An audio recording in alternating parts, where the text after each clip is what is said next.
Welcome back to Better Off Bald: A Life in 147 Days. I am your host and storyteller, Andrea Wilson Woods. Whether you're watching the video or listening to the podcast, I really appreciate you tuning in. Let's get started.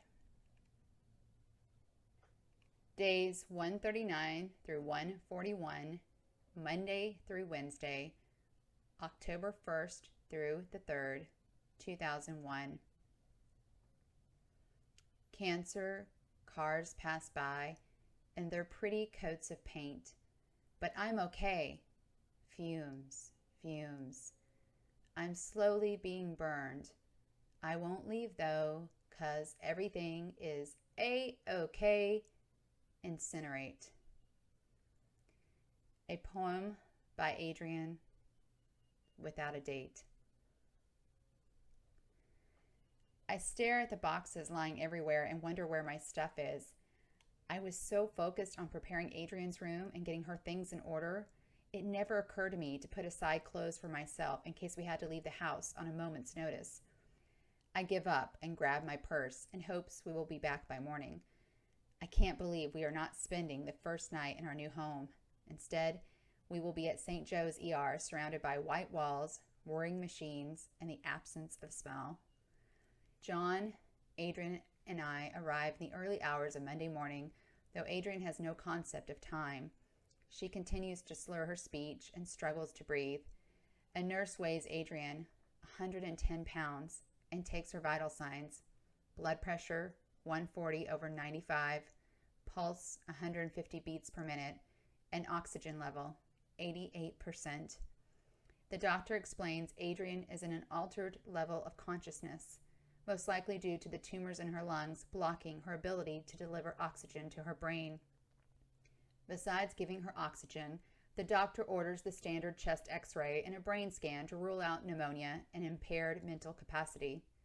However, he cannot read the x-ray due to the lung metastases, but the brain scan is normal. I try to appreciate this bit of good news, but I can't get past the 88% oxygen intake. There's been another change. Adrian needs oxygen.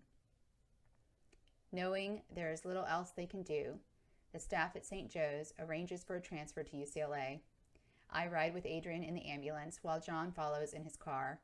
I ask him to go home first and get Adrian's tackle box, which contains all of her medicines. I think we're going to need them.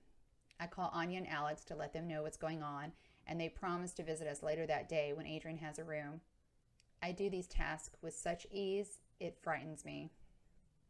Upon arrival at UCLA's emergency room, we discover here cancer is not a magic password that bumps you to the front of the line. They are swamped, and we have to wait our turn like everyone else. Of course, a nurse takes Adrian's vital signs. Her oxygen intake has decreased to 87%.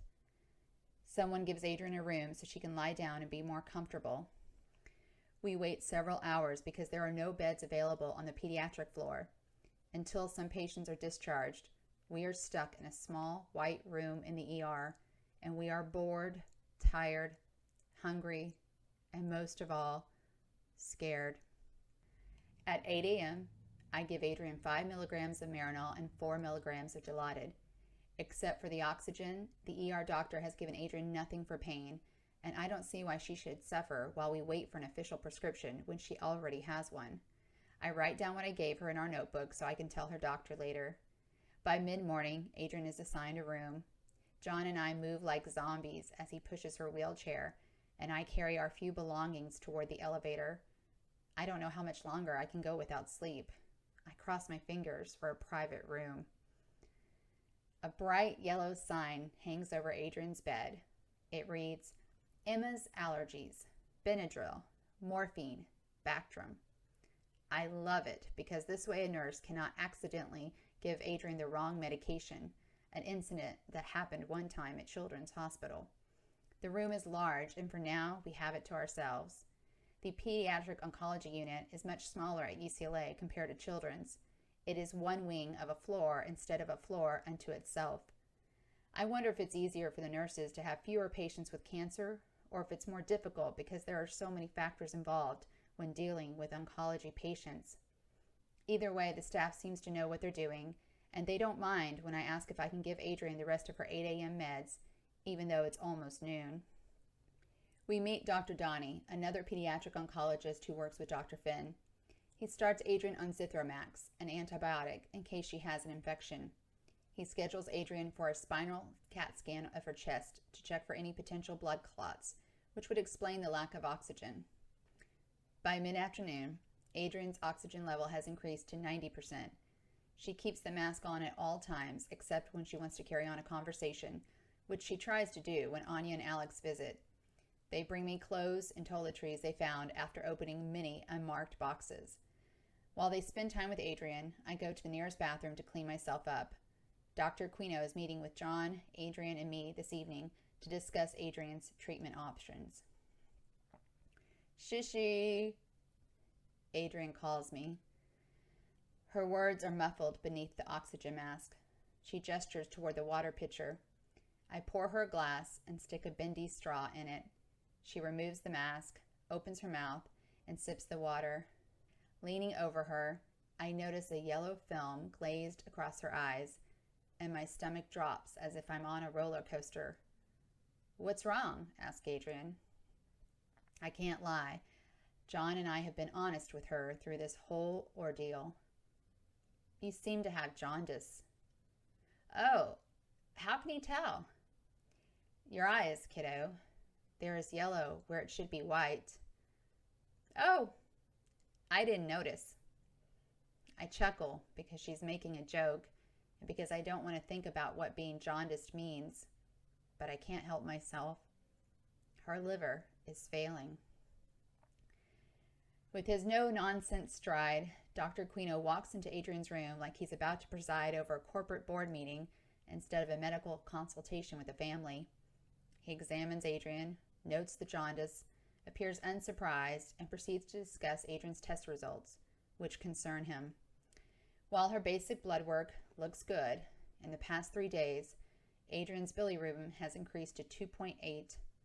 Since last week, her cholesterol, which we thought was under control, has gone from 346 to 400. The Pravachol isn't working, so Dr. Aquino wants to stop it immediately. In fact, he wants to stop all drugs that are either doing more harm than good or not helping Adrian at all, because the less medication her liver has to process, the better. Together, we review Adrian's list of prescriptions. Xeloda and any other types of chemotherapy or experimental treatments are on hold until Adrian's CAT scan results tomorrow. Dr. Aquino stops the interferon because it can increase liver function. He nixes the antidepressant Celexa 2, even though he doesn't believe Adrian had any allergic reaction to it. He replaces the antifungal mouthwash nystatin with the antifungal pill fluconazole because either the tumors or a possible fungal infection are causing Adrian's cough. Fluconazole is stronger than nystatin and will be easier to administer, once per day instead of 4 times per day. Then he prescribes a lidocaine wash to coat Adrian's esophagus, which may have sores due to the extensive coughing. Dr. Aquino says to continue the boost drink, Elavil, and Dilaudid, although he may try a different pain reliever with a longer half-life so Adrian can take less medication but receive the same impact. He cuts out magnesium, Loaverol, Prilosec, and the Paradex mouthwash, but we may still use Marinol, Valium, Zantac, Zofran, and milk of magnesia as needed. Although I listen and write everything down, I have my own agenda as well. Kirsten gave me a list of therapies to discuss with Dr. Aquino, and I won't be deterred from my mission. Before asking him about other possible treatments, I decide to address other issues that worry me. I ask him, Adrian continues to lose weight. Can't she have a feeding tube? Doesn't she qualify for TPN? I use the word qualify because Adrian has to be eligible in order for her health insurance to pay for it.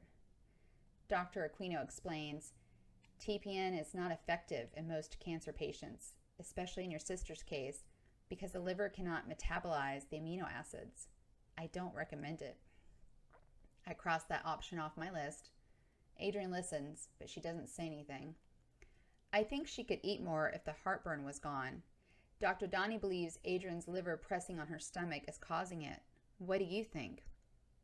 I believe it's the Xeloda, so the heartburn should subside if we decide to stop the treatment. What about trying thalidomide? Dr. Marco at Children's Hospital and Kirsten think it's a possibility for Adrian, but I don't tell Dr. Aquino what others have said about the drug.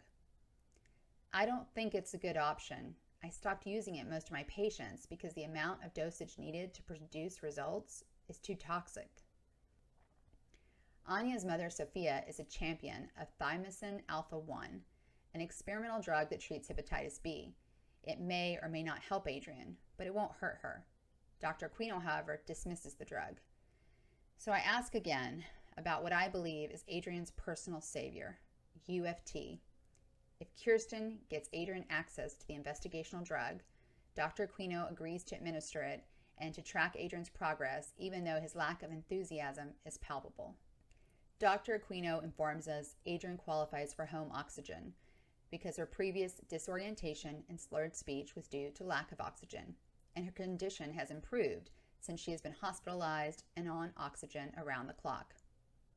I know he means well, and we should be grateful Adrian will receive the care she needs at home, but seeing her with that mask on, knowing she needs it now, terrifies me. As Dr. Aquino walks out the door, I hear Adrian mumble, "Fuck off." I know she means fuck off, but her words don't have the impact she desires because the oxygen mask muffles them. I don't think Dr. Aquino heard her, not that I care. John and I go to Adrian's bed to comfort her. I think about the conversation from her point of view. How many times did Dr. Aquino say no to a suggestion I made? He has all but said he will stop Xeloda unless the CAT scan results show improvement. Adrian is angry because her doctor is giving up on her. I remember Dr. Aquino's email to Kirsten, which she forwarded to me. His last words were, "I'm sorry, I can't offer her much help." If I were Adrian lying in that bed, listening to him, I would have said fuck off too. We are fighters, and if Dr. Aquino wants to give up, we'll find another ally.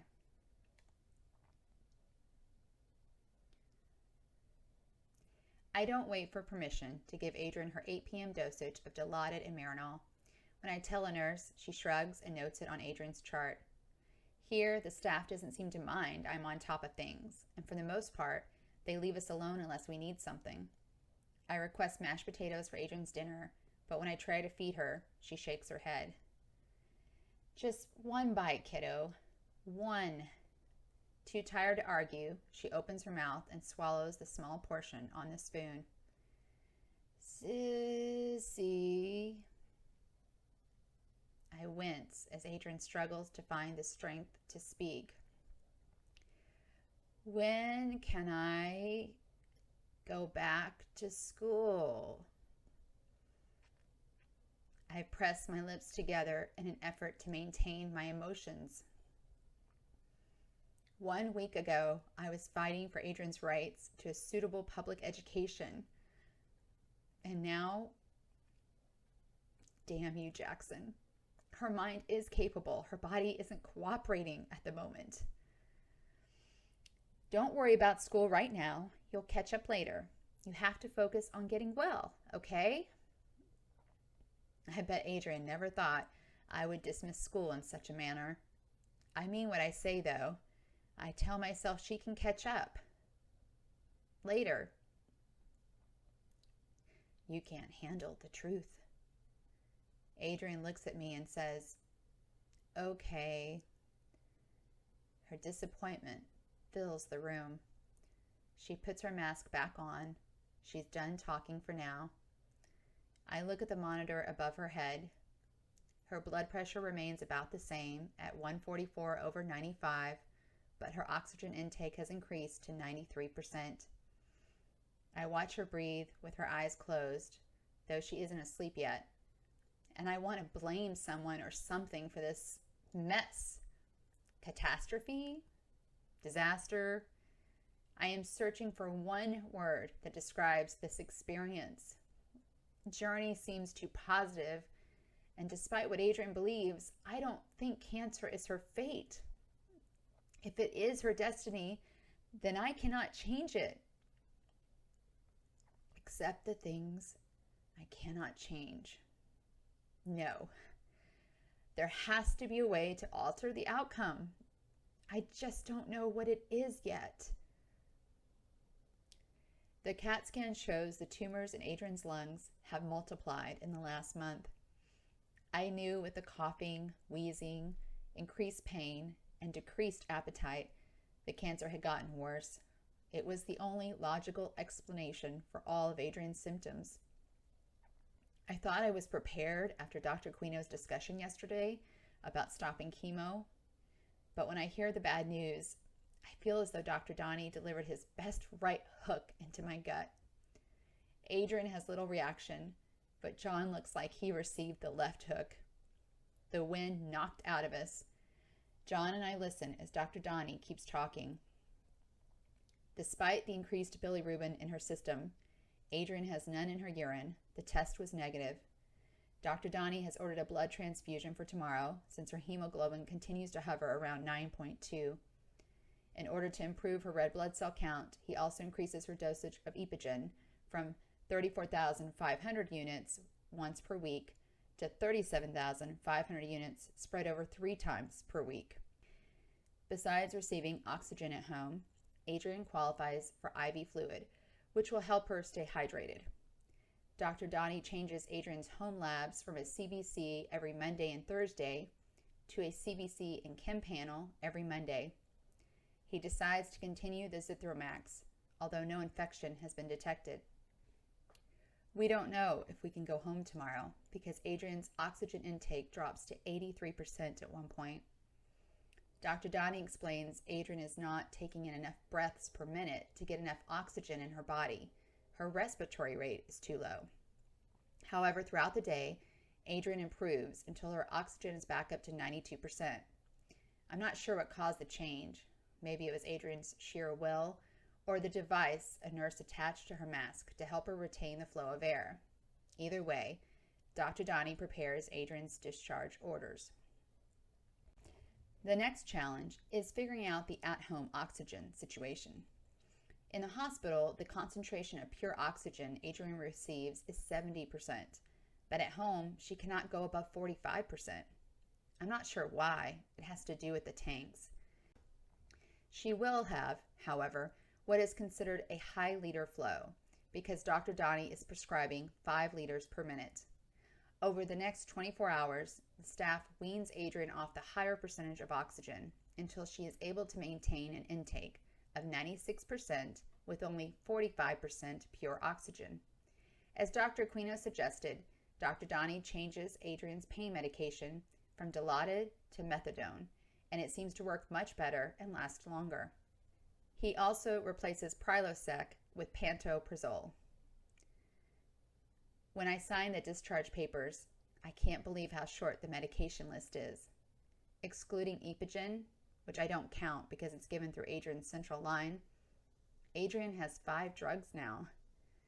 Methadone for pain, pantoprazole for heartburn, Elavil for anxiety and depression, fluconazole to prevent fungal infections, and Zithromax to prevent other infections. Funny how I thought when she had fewer drugs, it would be a sign Adrian was getting better. Since Adrian's doctor stopped chemo, I wonder what we will talk about at the follow-up clinic appointment on October 12th. Will they consider other options? I spoke to Kirsten last night, and after doing more research, she agrees with Dr. Quino and Dr. Marco. UFT is essentially Xeloda, and it will metabolize the same way in Adrian's body. She believes arsenic trioxide is a possibility. Last year, the FDA approved this chemotherapy drug for the treatment of acute promyelocytic leukemia, but only preliminary studies have been done in China regarding treatment of liver cancer. Dr. Quino is not optimistic. I am not giving up, though. I've been researching what the FDA calls compassionate use, the treatment of a seriously ill person with new, unapproved drugs when no other options are available or satisfactory. Since Adrian qualifies, I could fight Bristol Myers in order to grant compassionate use for UFT. With Sophia rooting for thymosin alpha 1, Kirsten for arsenic trioxide, and me for UFT, I feel as though something will come through for Adrian. I may have to fight a big pharmaceutical company because our 3 choices right now are all experimental. I think about all these things as I follow John through the maze of the parking structure. He pushes Adrian in a wheelchair, and I see the small oxygen tank attached to its rear. As we walk down endless corridors, I realized we have crossed a threshold, entered new territory. I no longer have to worry about the side effects of chemo or if Adrian's white blood cell count is high enough for her to go out in public. Now she needs oxygen 24/7, and I must find a miracle because that is what we need to keep her alive. Shit. Maybe I can handle the truth.